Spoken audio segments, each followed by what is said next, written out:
Tuesday. Welcome to Megan and I's channel. It's Sierra, and for today's video, Megan and I thought it'd be fun to do like a daily vlog, but kind of specifically focused on us working as physical therapists in skilled nursing long-term care. So for today, it is 5:40. I got up at 5:30. I'm getting ready to head to the gym. Typically on Tuesdays, Megan and I will alternate working out usually in the morning, and so Tuesdays are typically my morning workout days, and so I've been getting up at like 5:30. I used to get up at 6, but I've been getting up earlier so I can get into work earlier, although today is a little bit different because I have a doctor's appointment at 7:30, so I'll get into work not late, but later than I have been.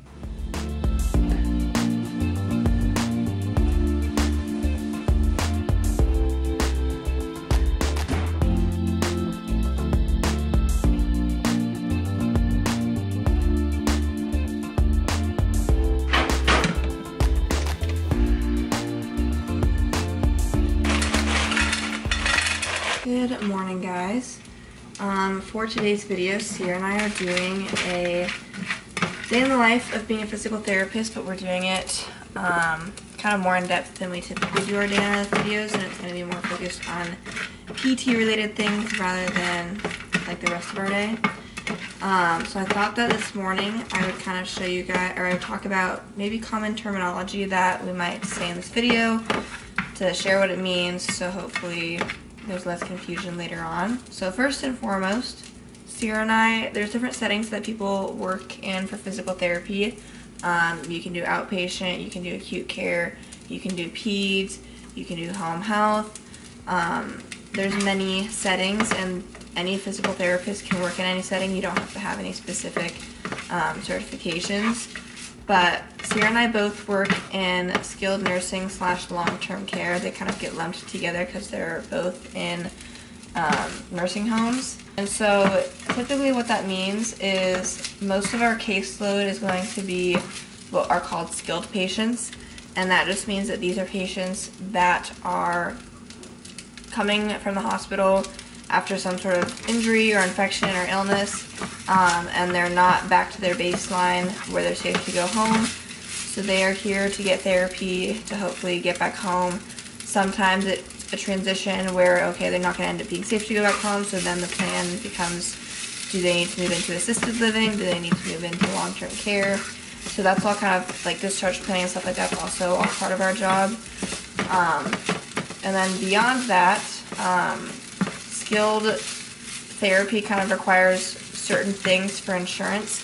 So these people need to be seen 5 days a week. Usually that's Monday through Friday. But sometimes like you could get PRN coverage on a weekend, or if there's holidays you could shift coverage.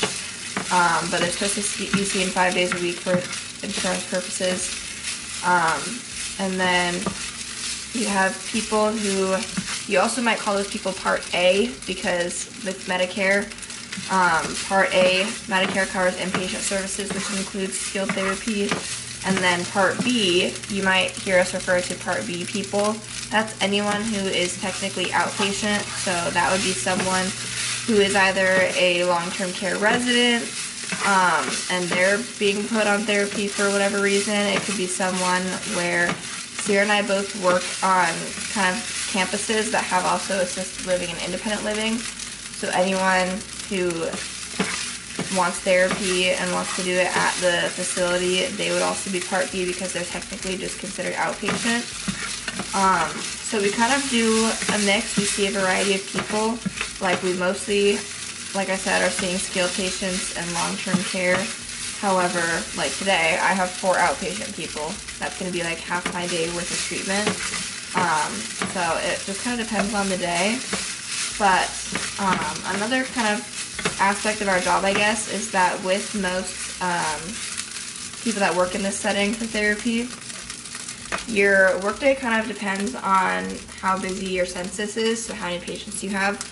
I think that both of our buildings are pretty full right now, so we have like very pretty full days. But there are times where we maybe don't have as many people on our caseload, and since we're both paid hourly and we have productivity standards, then that means that when we're done seeing people and we're done with our documentation, we leave. Doesn't matter what time it is, it doesn't matter if you're not at your 8 hours, you're gone for the day. So sometimes it's nice, sometimes since we're paid hourly, that obviously means if there's no work, you're not getting paid. But I'd say for the most part, like, I have been pretty consistently getting like 7 to 8 hours every single day. So it's not a huge deal. If anything right now, since our caseload's so busy, and I have my outpatient people too, I'm definitely trying to get creative with doing group and or concurrent, which is another terminology I can explain. So group therapy, it's not ideal. I prefer one-on-one therapy, but also with how busy our caseload is right now, you kind of got to try and do what you got to do. So group therapy is when you're getting, it needs to be at least 2 people, but it could be up to like 6 people. And you're getting them all together and you're doing the same thing. So it could be seated exercises. You could do more fun things too, depending on how creative you want to get. The sky's the limit. But it's just when you're getting people and doing therapy with more than one patient at a time. So it helps kind of decrease the amount of time, or your treatment time, because you're getting more people done at one time. And then concurrent therapy is when you're seeing 2 people. You don't even have to do it for like a full session with 2 patients. But let's say I'm finishing up one person's session and I have them on like the new step or something else. It could be anything. But it needs to be 2 things where you feel like you can adequately supervise both patients at the same time.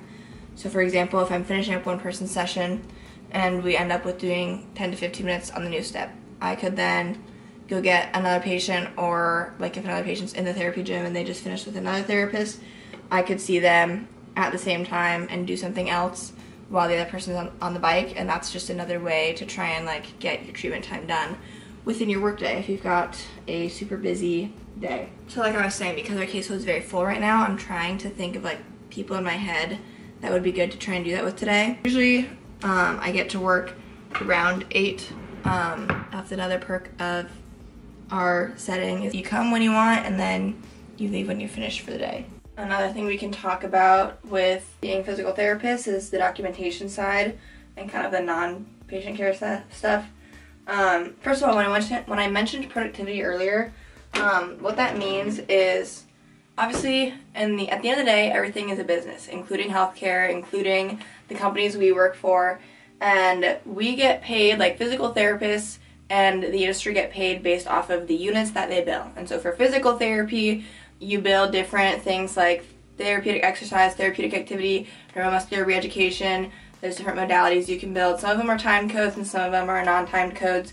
But for the most part, like the time that we're seeing a patient and however that ends up being, that's going to get billed via units that we document. And so really we're only being, what's the word I'm looking for? We're only being profitable for a company when we're actively seeing patients. So obviously they want us seeing patients for as much of our workday as possible. But you also have other things you have to do. You have documentation that you're not always able to do point of service. And there's just other things in your workday that might come up that it's not directly billable time. So in our setting and most inpatient settings, there's a productivity standard that each company kind of sets on their own. And I believe that my company's standard is you're trying to aim for 85% of your day as patient care time.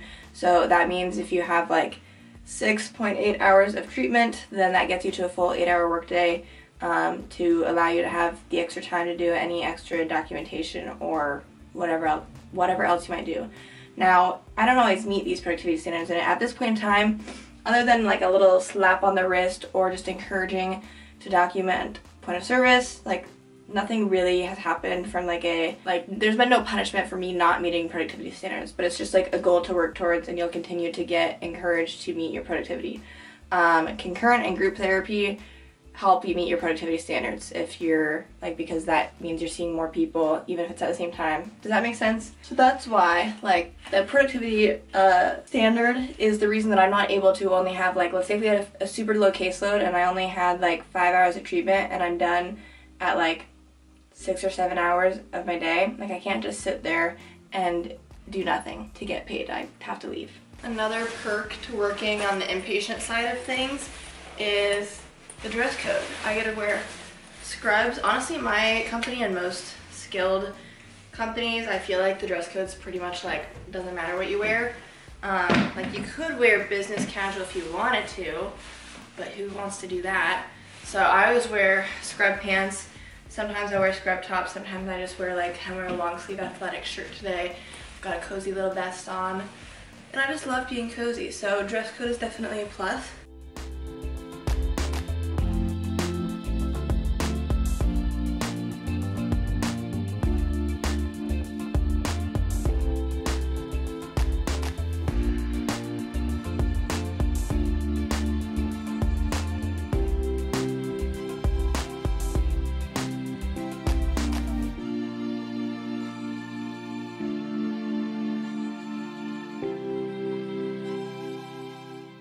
I am officially on my way to work now. It's 7:45, finished up at the doctor appointment that I had, and now we're driving into work. I had a good workout this morning. If you know from our recent video, I'm trying to go on a running journey. So this morning's workout was a run. So I was on treadmill for like 45 minutes, did some walk running, and I got like 3.7 miles, I think. So not too bad. I did like warm up and cool down for like 5 minutes within that. Not that I need to defend myself.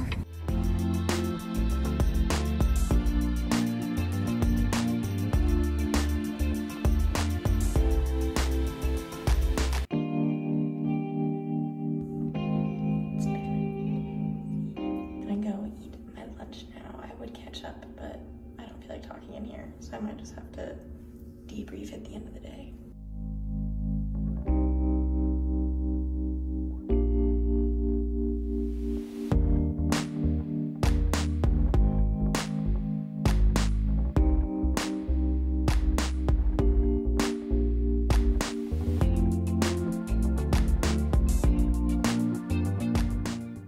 It is 4:20. I'm done for the day. Busy day. I'll do my debrief probably when I get home. I will talk through patients I saw today, what they're here for and being seen for, and any highlights for fun things we've been working on in therapy. Okay, I am back home from work. I figured I would talk through the patients I saw today, some things that I was working on with them. And then if it's applicable, I took some clips this morning of just different things that we have in our therapy gym. That will give you a better idea of like what it is we're actually like using or what I'm talking about. But like, just holy cow, busy day. Our census right now is full basically. And then our outpatient's also kind of busy too. So it just was a busy day. I had 3 people I saw outpatient, lots of skilled patients. So anyways, usually the hardest part of my day is seeing who is ready to go first thing in the morning. Because sometimes like therapy can be helping someone like get up out of bed and kind of like get situated for the day. But then usually people like to eat their breakfast like before they have therapy. Slash like I don't like that to be every single session is like getting someone up out of bed. So you just kind of have to find a best place to start, I guess, for the day usually. But when I got in, I was in around 7:45. I just like to do kind of a schedule review, get things printed out. I personally am a paper copy gal. Like I want my schedule printed out, and I write stuff on it. Like I'll write vitals on my paper copy if it's appropriate or needed. I will write obviously my in and out times because that's how I keep track of what I'm billing for different patients. I'll keep track of co-treat times. I'll keep track of standing duration sometimes. And those would probably be the main things, I guess. I'm gonna try and like go through this in a way where it's interesting and not just like exhaustive. So I started my day with someone that was a new admit yesterday. So this was my first actual treatment session with him.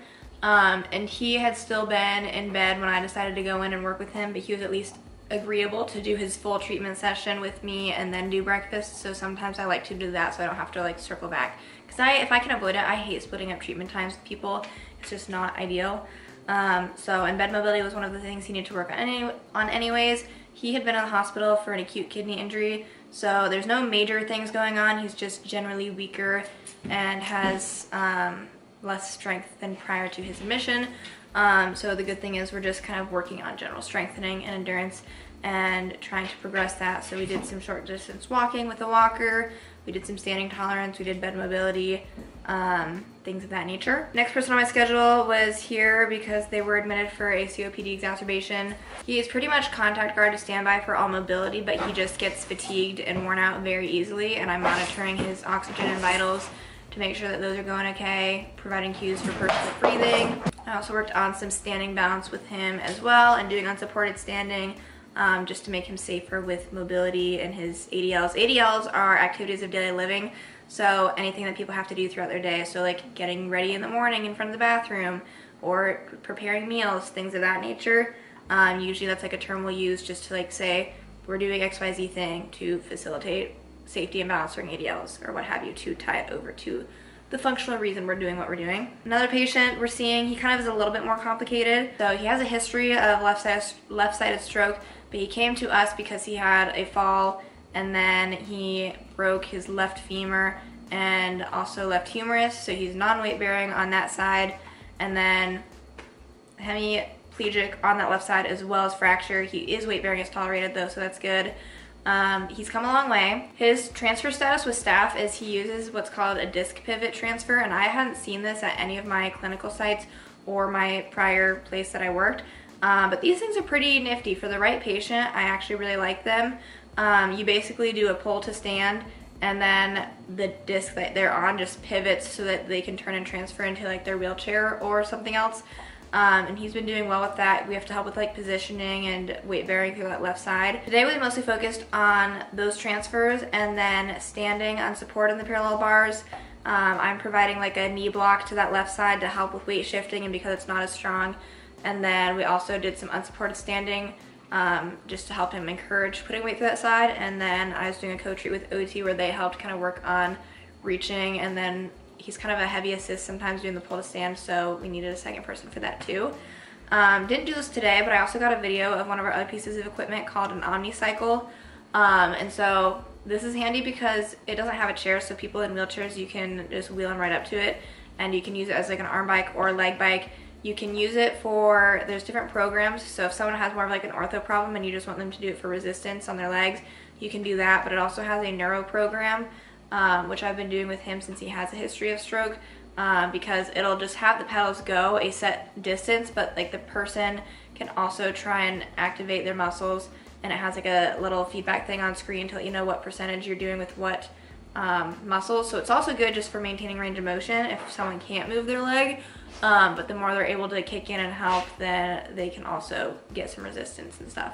So he has been improving that because his percentage, I've been monitoring what it had been prior and what it was most recently, and his percentage on the left side's going up, so that is good. One of my outpatient people is someone in assisted living. We are actually just working on transfers with her and trying to make sure they're safe. We've kind of been exploring both stand pivot transfers and slide boards just to see what would be the safest for the patient and the staff that help do her transfers.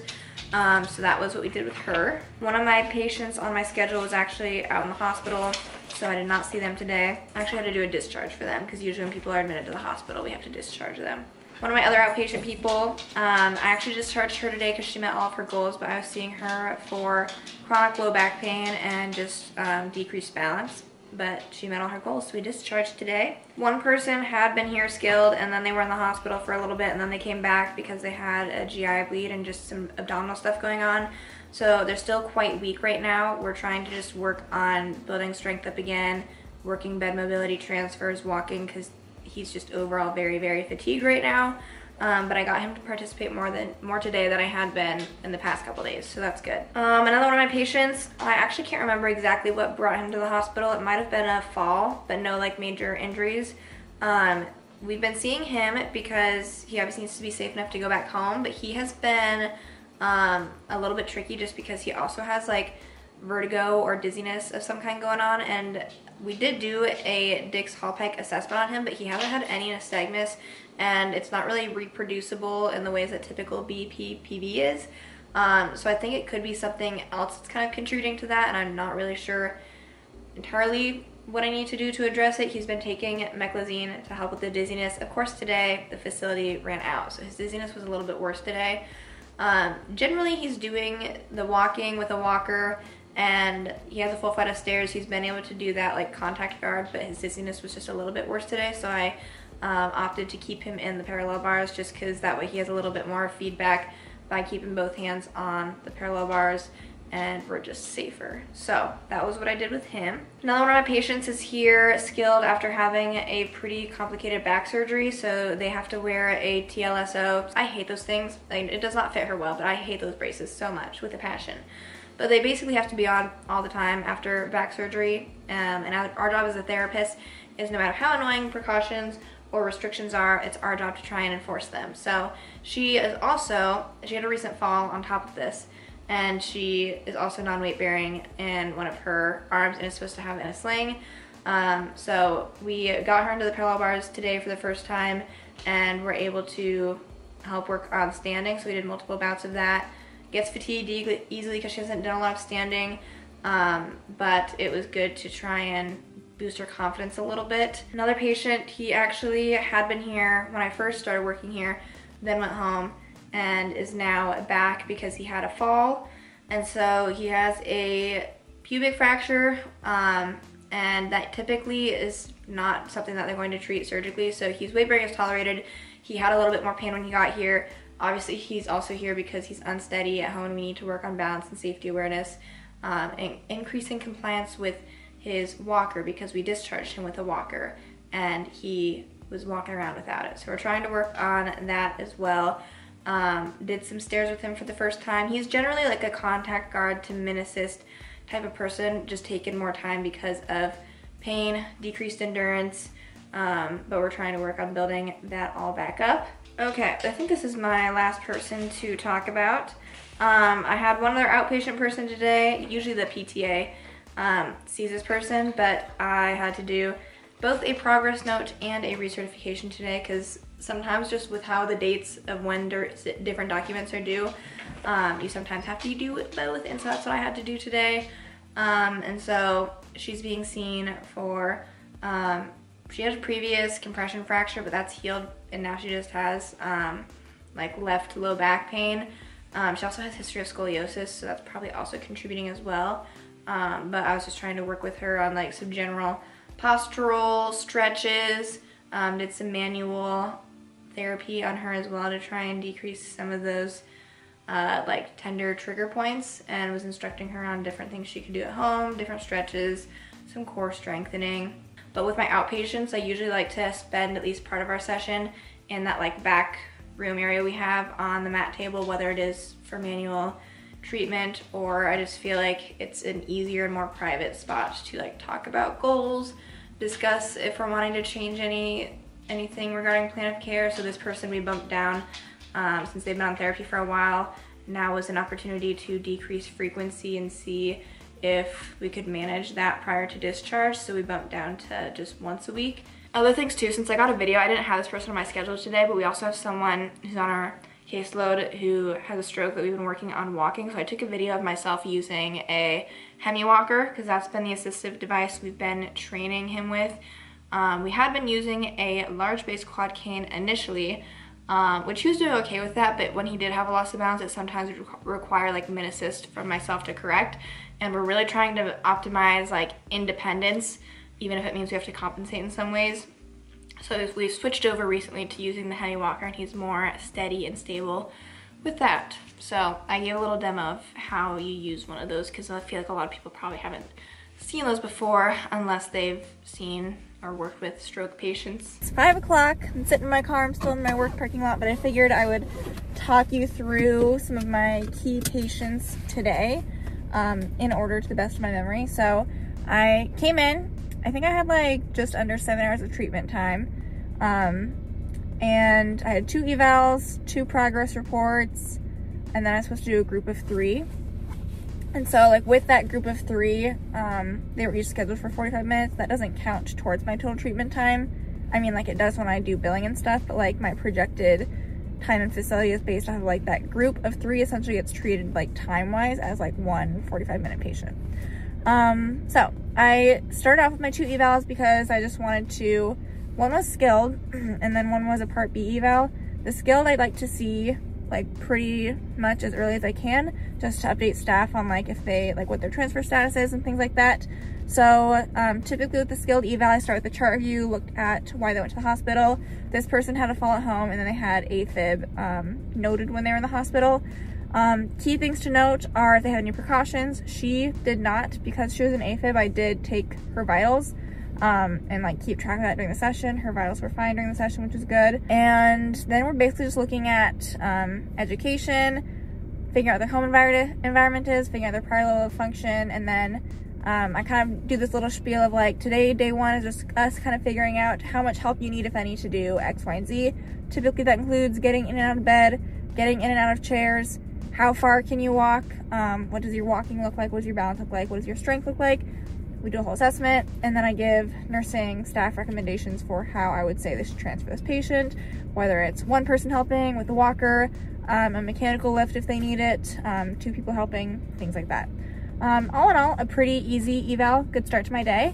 Then I had a Part B eval. That basically means it's a resident who lives at the facility, and it was an easy and his eval was actually also easy because typically Part B evals are for like a fall or a decline in function. His was like a quarterly review, and we were picking him back up for restorative therapy. We have a restorative program at my facility where we have 2 aides that can do like exercise or balance programs or whatever programs we want with residents. He had previously been on one, and like he time-wise can be due for being on it again. So basically my eval today was just making sure he's independent in facility with his walker. I reassessed all of that, make sure that looks good. Did like a quick balance assessment to see how his balance was. Mild balance deficit, so we'll probably work on that a little bit, and then we'll reestablish his restorative program. He was mostly doing like the new step bike, I think, for that, maybe walking also. So his eval was also very easy. Then I did my group. We did an exercise group. I had 3 people working on, we do like a little warm up, we get our legs moving, run through like seated exercises, and then we end with like having everyone do some sit to stands as like a functional task related to doing lower body strengthening, why it's important to them. And then do a little cool down, stretching. And then I think I saw one more person. Yes, I saw one more person before lunch. It was just another Part B working on safety awareness. She has dementia, and so she tends to leave her walker behind, requires lots of cues to like position her walker appropriately. So that's what we're working on. And I had my lunch break. And then afternoon, not like uneventful, but just like I had one guy I saw. We're doing mostly walking with him, trying to work on coordinating because he has Parkinson's, and tries, like, he also had a hip fracture. He brings his feet very close together and is basically like kind of tripping on himself when he gets tired. So working on making sure his coordination doesn't break down as we walk those longer distances. He did pretty well today. Someone had a work comp person. I've been seeing her kind of on and off. This is her first visit after a little bit of time off. She's got what I think is like some hip innominate pain. So that's what I'm trying to work on with her. It was kind of like a partial reassessment today when I saw her, since it's been a hot minute. Saw her for about an hour, did some like body mechanics training and stuff for like lifting heavier loads. Yeah, I think the rest of my people were all skilled. So like basically everyone who's skilled, we're working on strengthening, endurance, functional tasks, kind of per what they can tolerate. So that was my day. It was a pretty full day, honestly. I think I worked just over 8 hours. So yeah, now that the work day is done, I'm going to head home. I'm just getting ready to get changed in my work clothes, but I did want to say that one of my favorite things about being a PT, and this could, I'm sure, work for other healthcare professions as well, but when I leave work, like, I'm not thinking about work. I leave work and I basically don't have to do anything work related. The only thing is sometimes patients just like stick around my mind, or I'm trying to come up with like better ideas. So if anything, it's more so like sometimes just bouncing ideas back and forth between myself and Sierra to see if she has any ideas, and or like continuing at stuff I have to do outside of work usually. And then also, you know, I might look stuff up myself just if I'm trying to, again, get ideas, or if one specific patient is kind of making me have to think a little bit harder of things to try. And then also having to do a little bit more outpatient related stuff, which has been a little bit since I've done a lot of that in school, and I'm just kind of getting used to that again. Sometimes like I have an outpatient work comp eval I'm doing tomorrow for back pain. which I'm pretty sure it's mostly just a strain because they got injured while they were transferring someone. But I might just kind of review if there's any specific tests. Can you stop, Vegas? I might just kind of think through in my head a little bit of like, what do I want that eval to look like? What things do I want to take a look at? And kind of like a starting place for treatments that I might do. But other than that, like, I get home from work and out of sight, out of mind.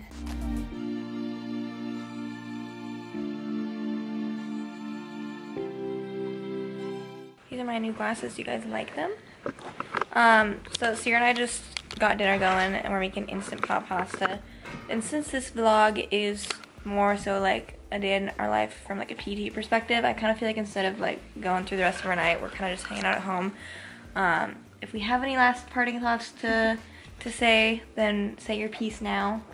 Otherwise, we might just end the vlog here. I don't know what you got for clips during the day today, but I feel like I did decent. Like, best. hopefully you can overlay over my explanations and stuff. Did I turn it to the video? Yeah. Oh, whoops. I envisioned Sierra editing this video, but that'll be fine. I think we both probably had pretty busy days, but that's not all bad. I will say, like, time flies. If you're just like, I need to do this, like, especially, I will say, like, morning especially, like, mornings fly by, like, from breakfast to lunch, it's so fast, and, like, the afternoons usually are, like, fast, but, like, then you kind of get antsy to go home. And you're also kind of, like, trying to catch up with, like, if documentation got away from you. Yeah. But yeah. I feel like today actually, like, was a pretty smooth, but, like, accurate day. It was a little bit long. I had one group, 2 evals. I already went over this with them, but yeah, if you guys have any questions, you can leave them down below. Obviously with, you know, trying to keep HIPAA in mind, Sierra and I kind of have to make do with what we are able to share during the day, but I think we did an okay job, you know, sharing some interesting stuff, but also maintaining patient privacy. So yeah, if you guys like this video, we can do more. If you guys would like, you should subscribe to our channel down below if you're not already. And we have a podcast called According To that you guys could go listen to wherever you listen to your podcasts. Completely unrelated to anything PT related. No, we just talk about whatever. Just talk about whatever we want. Alright, we will talk to you guys in our next video. Bye. Bye.